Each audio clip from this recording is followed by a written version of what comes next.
Have you ever wondered what keeps a cryptocurrency secure? For most coins, it's a vast network of miners working together. But what if I told you that for one of the most popular privacy coins, Monero, a significant portion of that network might be controlled by criminals? Today, we're diving into the world of Monero and the botnet crisis that's threatening its very existence. It's a tale of good intentions, unintended consequences, and a ticking time bomb that could explode at any moment. Let's start with the basics.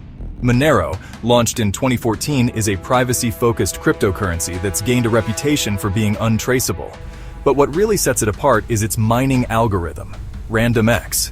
Now, you might be thinking, what's so special about a mining algorithm? Well, RandomX was designed with a noble goal: to make mining accessible to everyone with a computer. Unlike Bitcoin, which requires specialized hardware called ASICs, Monero can be mined efficiently with the CPU in your everyday laptop or desktop. It's like the Robin Hood of crypto, taking power away from big mining farms and giving it back to the people. Now let's talk about botnets. Imagine an army of zombies, but instead of brains, they're after your computer's processing power. That's essentially what a botnet is, a network of infected computers controlled by hackers without their owner's knowledge. These digital puppeteers use malware to hijack thousands, sometimes millions of devices around the world. And here's where Monero's accessibility becomes a double-edged sword. Because RandomX favors regular CPUs, it's become the perfect target for these botnet operators. Why buy expensive mining equipment when you can steal processing power from unsuspecting victims? So why should we care about botnets mining Monero?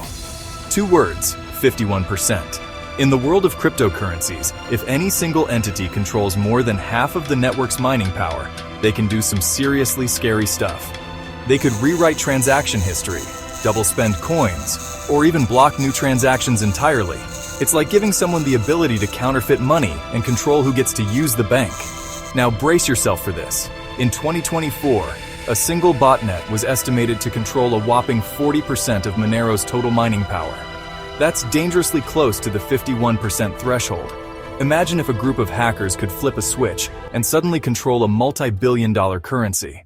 Let's look at a real-world example that sent shockwaves through the Monero community. In 2024, law enforcement agencies around the world coordinated in an operation codenamed Endgame. Their target? The massive botnets mining Monero. When they finally pulled the plug on these criminal networks, something astonishing happened. Overnight, Monero's total mining power, what's called its hashrate, dropped by a staggering 40%. It was like watching a bodybuilder suddenly lose half their muscle mass. This wasn't just a wake-up call, it was a blaring alarm siren. But wait, there's more. In 2025, cybersecurity firm Kaspersky uncovered another massive botnet attack, this time targeting gamers. The operation, dubbed Stary Dobry, Polish for old good, was hiding Monero mining software inside pirated video game files.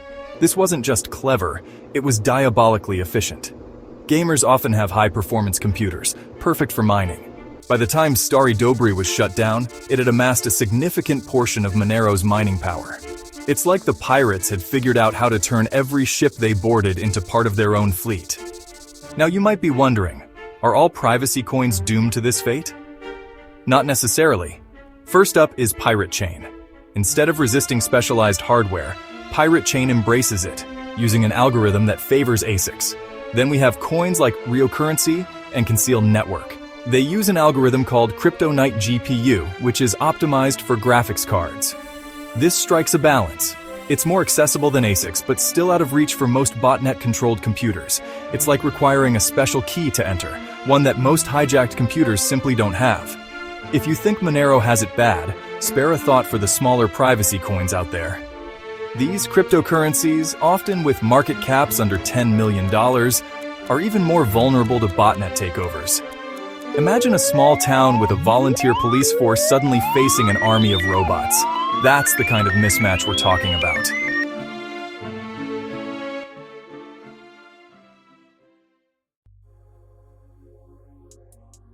The community is considering a hybrid model, combining proof of work with proof of stake. It's like adding a second lock to your door. But this comes with its own problems, potentially compromising the very privacy Monero is known for.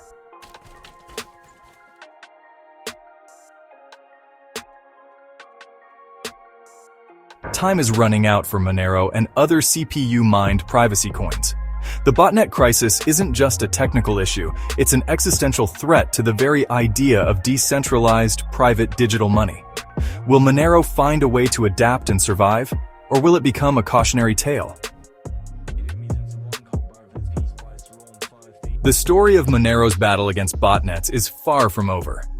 Whether you're a Monero user, a crypto enthusiast, or just someone interested in the future of money, this is a story worth watching. How Monero and other privacy coins tackle this issue could shape the future of financial privacy for all of us.